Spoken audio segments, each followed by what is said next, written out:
कदम मोहम्मद की गुलामी सलात दुनिया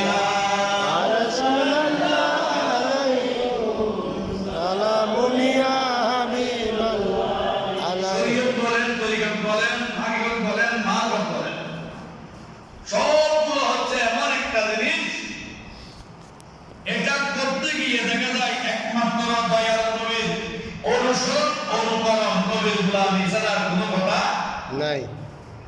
আল্লাহকে কোন ব্যক্তি দেখেছে না।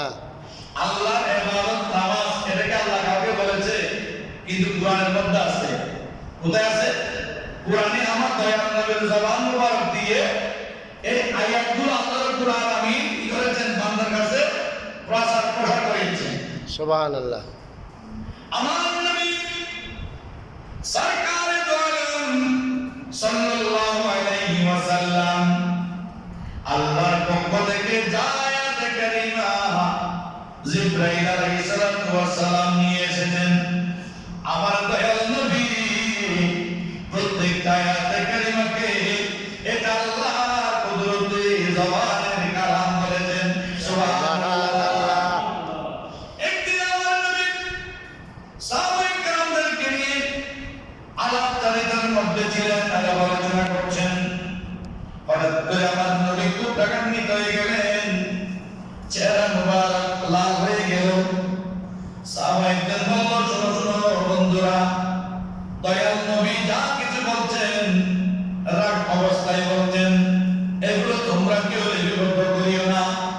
আমার নবী বলতেন, হে আমার সাহাবায়ে কেরাম শোনো, আমি রাগান্বিত অবস্থায় বলবো আল্লাহর কথা বলি, সুস্থ অবস্থায় বলবো আল্লাহর কথা বলি, বড় করে বলি সুবহানাল্লাহ। আল্লাহ যতক্ষণ পর্যন্ত আমাকে বলার জন্য বলেন ততক্ষণ পর্যন্ত আমি রাসূল বলতে থাকি। সুবহানাল্লাহ। আল্লাহর কথা ছাড়া আমি কোনো কথা বলি না। যদি রাসূলের কথা বলেন, রাসূলের সঙ্গে জিবরাইল আমিন এবং মাসকার জিবরাইল এবং এরপর আল্লাহ থেকে জিবরাইল মাহফুজ বই নিয়ে আসতেন। জিবরাইল ছাড়াও আমার দয়াল নবীর সাথে আল্লাহর দেখা হতো। সুবহানাল্লাহ। জিবরাইল মাহফুজ ছাড়া আল্লাহর সাথে নবীর কি হতো? দিদা হতো। এজন্য বলছি ভাইরা আমার, ইবাদত রুটিন করে দিয়েছেন রাসূল, মানতেছি আমরা, মানতেছি না? রাসূল বলেছেন ফজরের নামাজ আদায় করে বড়, যোহরের নামাজ আদায় করে বড়, আসরের নামাজ আদায় করে বড়, মাগরিবের নামাজ আদায় করে বড়, ইশারের নামাজ আদায় করে বড়, তাহাজ্জুদের নামাজ আদায় করে বড়, ঈদের নামাজ আদায় করে বড়, ইজাজার নামাজ আদায় করে বড়।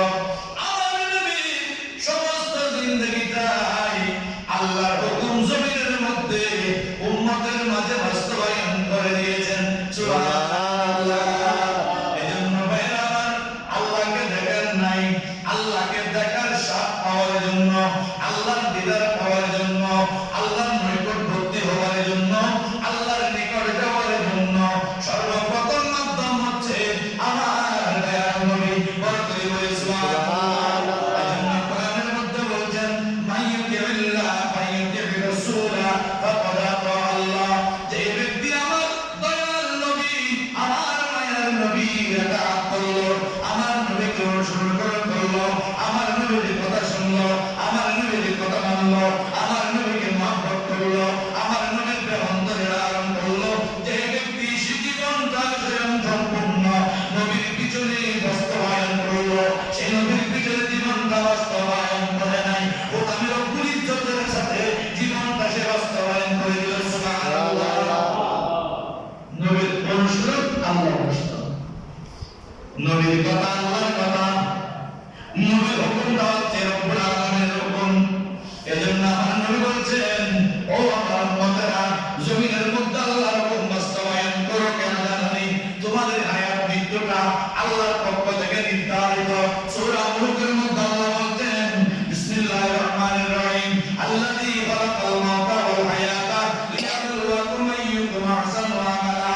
ও আমার উম্মত, শুনো শুনো শুনো, আল্লাহ রাব্বুল আলামিন সর্বপ্রথম তোমাদের হায়াতকে দেয় নাই, আল্লাহ সর্বপ্রথম তোমাদের মুখ বানিয়েছেন, এরপর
রাসূলুল্লাহ আলাইকুম সালাম হাবিবাল্লাহ আলাইহি এই জমিনের মধ্যে মানুষ যখন হায়াত নিয়ে জমিনে আসলো, মৃত্যু যে অনিবার্যতা জানে, মৃত্যু অনিবার্যতা জানে প্রত্যেক প্রাণী জানে সে মৃত্যুবরণ করবে। মৃত্যুর খবর আগে থেকে জানতে পায় ওই এক প্রকার কেঁচো আছে, কেঁচো যে সমস্ত কেঁচোগুলো মাটি থেকে উঠে তারা ওঠার সময় জানে যে জমিনে উঠতে আমার কি মৃত্যু। তারপরে কিন্তু জমিন ছাড়ে না, জমিন দেখতে হবে। এটা অনেক মহাব্বতের জায়গা। এটা আল্লাহ বলছেন, বান্দারা জমিন বানিয়েছি তোমাদের জন্য, রাত বানিয়েছি তোমাদের জন্য, ওয়াল জিবালা আওতাদা, পাহাড়কে বেড়ে বানিয়েছি তোমাদের জন্য, ওয়াজআলনা নাওমাকুম সুবাতা, সারাদিন পরিশ্রম করো বান্দা, রাত্রেবেলা যখন বিছানার মধ্যে পিঠটা লাগাই দাও, আমি তোমাদের দু চোখের মধ্যে ঘুম নিয়ে আসি। সুবহানাল্লাহ। সারাদিন কষ্টের শেষ কোথায়? ঘুম। ঘুম যদি কাজে না পারেন অবস্থা। যাদের ঘুম হয় না তারা অনেক কষ্ট পায়, অনেক ঘুমের ওষুধ খায়। কিন্তু বান্দা আল্লাহ বলছেন, ওয়াজআলনা নাওমাকুম সুবাতা ওয়াজআলনাল লাইলা লিবাসা, বান্দা তুমি যখন ঘরের লাইটটা বন্ধ করো, ঘরটা অন্ধকার হয়, ঘরটা অন্ধকার হয় নাই, সমস্ত জাহানটা আমি অন্ধকার করে দিয়েছি রাত্রিবেলা। সুবহানাল্লাহ। অনেকের জন্য রাখো তুমি বান্দা, এত কিছু সব হলো তোমার জন্য, নিয়ামত তোমার জন্য। কিছু এমন কিছু প্রাপ্তি আছে যা তুমি পাওয়ার পরে তুমি আনন্দ আত্মহারা হয়ে যাও, চোখের পানি বেরো, সেটাও তোমার জন্য। এই আমার বান্দারা শুনো শুনো শুনো, তোমরা আমি আল্লাহর নিয়ামত দ্বারা বড় বড় বিল্ডিং করেছো, বাড়ি করেছো, এমন এমন ঘর তুমি তৈরি করেছো, মানুষ সারাদিনে খুঁজলো তোমাকে সেখানে খুঁজে পাবে না। এরকম আছে নাই? আছে আছে। গোপন পক্ষ আছে না নাই? আছে। যেখানে আপনার আই ফিঙ্গার, হাতের ফিঙ্গার, দাঁতের ফিঙ্গার, গালের ফিঙ্গার, বিভিন্ন প্রকারের ফিঙ্গার ব্যবহার করে প্রবেশ করতে হয়। এমন এমন গোপন পক্ষ আছে যেখানে দুনিয়ার পুরো মানুষ প্রবেশ করতে পারে না। আমার আল্লাহ ঘোষণা দিয়ে দিচ্ছেন, বান্দা শোনো, আইনা তাকুনু ইউদরিকুমুল মাউত। ও আমার বান্দা শোনো শোনো শোনো, আইনা তাকুনু, তুমি যেখানে থাকো না কেন, ইউদরিকুমুল মাউত, মৃত্যু তোমাকে সেখান থেকে কি করবে? ধাওয়া মেরে তোমার কলিজার ভিতর থেকে রূহটা বের করে নিয়ে আসবে। বড় করে বলুন সুবহানাল্লাহ। মৃত্যু তোমাকে গ্রাস করবে, ছাড়বে না। আমি তো দুহাত দিন দিলে ঢুকে যাব। আমার ঘরের দরজায়, ঘরের মধ্যে কোনো দরজা নাই, এমন দরজা সিস্টেম করেছি যেটা দরজা বলে কেউ মনেই করবে না। আমি তো সেখানে ঢুকে যাব, তখন কি হবে?